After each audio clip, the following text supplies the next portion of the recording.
Most people look at their ex after a breakup and think, they're fine. They moved on. They don't care. They're posting. They're going out. They look calm. Maybe they even look happier than they did when they were with you. What? And that's the part that hurts, isn't it? Because while you're barely functioning, you can't eat, can't sleep, can't drink, or maybe you're drinking too much. And they seem completely unaffected. No panic, no regret, no breakdown, nothing. But here's the thing. What you're seeing is not always peace. Sometimes it's relief. Sometimes it's avoidance. Sometimes it's distraction. And sometimes it's just the first stage before reality finally hits them. Because your ex may look fine now, but that doesn't mean that they're okay. And I will soon explain, so stay tuned. Hi, if you're new here, my name is Lucia. I'm a dating and relationship expert specializing in helping you get your ex back. And if you're not new, welcome back, my no contact army. I hope you've been a good little soldier and stayed in no contact. Okay, so relief is not the full story. Right after a breakup, the dumper, yes, feels relief. And not because they stopped caring about you, but because often the pressure of the relationship is gone. There's no more tension, no more expectations, no more emotional weight. And they'd been thinking about the breakup for a while, and now they finally did it. So, that's out of the way. So yes, they feel lighter. But don't confuse lighter with better. Relief is temporary. It's what happens when you escape something difficult, like finally, as I said, going through with it and doing the breakup. And most people mistake that feeling for clarity. They think, well, this was the right decision. But they're not seeing the full picture yet, because guess what? Relief fades. And when it does, something else takes its place. Now, you feel the breakup immediately. They don't, because by the time they ended things, they'd already been thinking about it. They were mentally and emotionally preparing for it. So they've already gone through doubt. They've gone through distancing. So when the breakup happens, it feels like a release to them and a shock to you. However, keep this in mind. They were living in the idea of life without you. The idea, not the reality. So at first, everything feels easy. But then real life starts showing up. You're not texting, I hope. You're not there. You're not part of their routine anymore. And that's when it hits. Not all at once, of course, but slowly and quietly. And by the way, if you would like my help to get your ex back, you can contact me at theartoflove.net/coaching. And we will send you the rates. They are not on the website, and the direct link to click on is underneath every single video and podcast. Okay, so to continue, this is where most people completely mess things up for themselves because they panic, they reach out, they try to explain or fix or convince, and what happens? As I'm sure many of you have found out, the ex becomes even more certain about leaving because now it feels like pressure again. Listen carefully, because this is the turning point. Because when you go silent, everything changes. You remove the tension, you remove the emotional noise, you remove the fight. And now they're left with their decision. No distraction, no reassurance, no control, just their own thoughts. And that's uncomfortable because silence forces reflection. Because now the questions start. Did I make a mistake? Why do I feel this way? Why do I miss them now?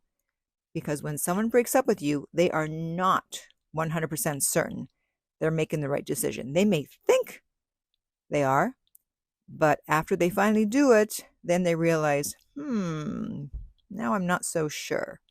And silence doesn't push them away. It actually forces them inward. So here's the reality versus the expectation.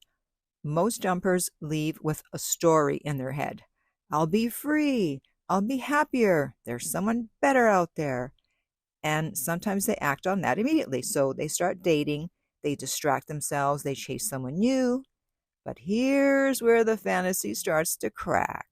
What usually happens is it doesn't feel the same. Rebounds feel shallow. Connections feel off. Something is missing. Someone is missing. Because what they had with you, it had depth and history and familiarity. And you do not replace that overnight. And if you listen to my video about my client who got his avoidant ex back after 9 months, and if you haven't, I will put the link in the upper right-hand corner on YouTube. She tried going out with other people. In fact, he saw her on a dating app and she had swiped right on him. And I told him, do not swipe right on her. Don't make it that easy. So she went on some dates. Didn't work out, did it? Because she went back to my client. And that's how he got her back after 9 months. So check out that video. So when reality doesn't match the expectation they built in their head, that's when the shift happens. That's when missing begins. And to make sure you stay in no contact, be sure to download my app Silencio, which will help you to stay in no contact. And the link to that is underneath every single video and podcast. And there's those of you who still read, yes, some of us still read, you can download my book. And that is available at nocontactsecrets.com, where you can read 2 free chapters before you purchase the book. Okay, so just because your ex isn't reaching out, it doesn't mean they're not thinking about you. It doesn't mean they're unaffected by the breakup, even though they broke up with you. Just because they look fine, it doesn't mean they feel fine. So don't make the mistake of judging their inner world by their outer performance. A lot of people process things internally, especially avoidance. They don't show it, they don't talk about it, they suppress it. But suppression is not resolution. It just delays it. And your silence, it adds something powerful. It removes their sense of control. And I actually talked about that in my video, when an avoidant realizes you've given up the stages of panic. And I will put the link for that on YouTube in the upper right-hand corner. So your silence creates uncertainty, and it forces them to face something that they were not expecting. Life without you actually being real. And here's the truth that most people do not want to hear. If you keep showing up, they don't have to miss you. If you keep reaching out, they don't have to feel the loss. If you keep making it easy, they don't have to question anything. And this is why chasing feels productive, but usually works against you. You end up protecting them from the very feelings that would make them reconsider the breakup. So no, your ex isn't necessarily okay. They're just ahead of you in timing.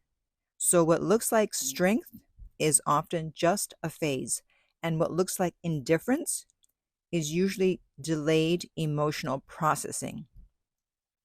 And the biggest mistake you could make is interrupting that process. Let the silence do what chasing never can. Let the silence do the dirty work for you, because the moment you stop trying to prove your value is the moment they start to feel your absence. So now I want to hear from you. Do you have any questions or comments about anything I've said? And in the meantime, be sure to subscribe so you don't miss out on any future videos or episodes. And remember, love inspires, empowers, uplifts, and enlightens.